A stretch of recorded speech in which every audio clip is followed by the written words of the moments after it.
movement, then God will fight the war for us. And by the way, Sister Wilhelmina, that black nun who supposedly is incorrupt, she was devoted to the Holy Face, and she may have been a member of the Archconfraternity of the Holy Face, and I was her chaplain and confessor for her last 6 years. Black Lives Matter. And God knows politics better than anyone else.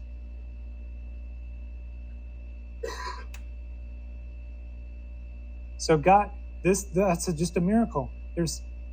I won't go into some of them, but there's some small miracles that are happening, and that's one of the promises. So Venerable Leo Dupont, speaking of miracles,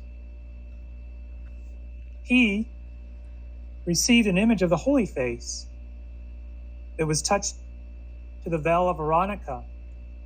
So let me backtrack a minute. In 1849, Pope Blessed Pius IX was being exiled by the Freemasons. He exiled himself because his Secretary of State, a few days before he left for Gaeta, was killed in cold blood. And if you know St. Maximilian Kolbe, when he was a seminarian in Rome, he saw the Freemasons marching in parade. It's similar to the gay pride parade like today. They're all revolutionary men. And so his life was in jeopardy. So he commanded all the churches of Rome to do reparation. So in St. Peter's Basilica, they took the veil of Veronica from the second level, put his image down for people to venerate for 3 days, and they covered the veil because the veil is so dark you can't even see his face anymore. But they covered the veil with a very thin piece of silk. And what happened, for 3 hours, that piece of white silk took on the lineaments of the face of Jesus. And there was a dim light that was coming miraculously from that. An artist came up to draw that from Italy during those 3 hours. And they engraved them and put them on linen or silk and sent them all over Europe, having been touched to the veil of Veronica, the spear, and the cross.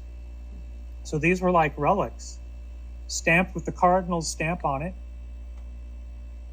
And the notary of the Vatican came to see this miracle, and he certified and said, this is a miracle. And in the daybook of the Vatican, the canons who were taking care during those days noted the miracle too. So this is coming from the highest parts of the church. And the Pope heard about it and said, this is a blessing of God. And so Venerable Leo Dupont got a couple of these, and he put one in his drawing room. He was a lawyer in Tours, and he would burn a hanging lamp with olive oil or some oil with a floating wick.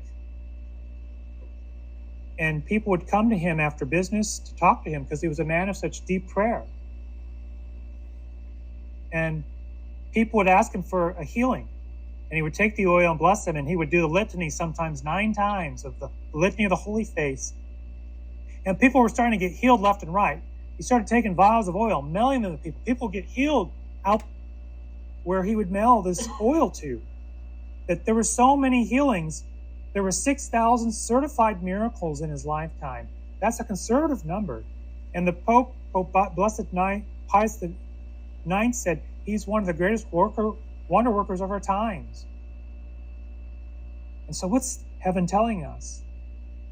Then he promoted the devotion and the revelations that Sister Mary St. Pierre were getting because he was friends with her.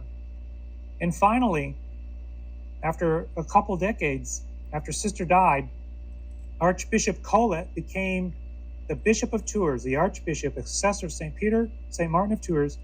And then he took the revelations out of the secret archives of the Arch-Chancery and looked at them. And he sent them to the Benedictines of Salem to have them certified. And they said, this is dogmatically sound. And then he started a confraternity of the Holy Face.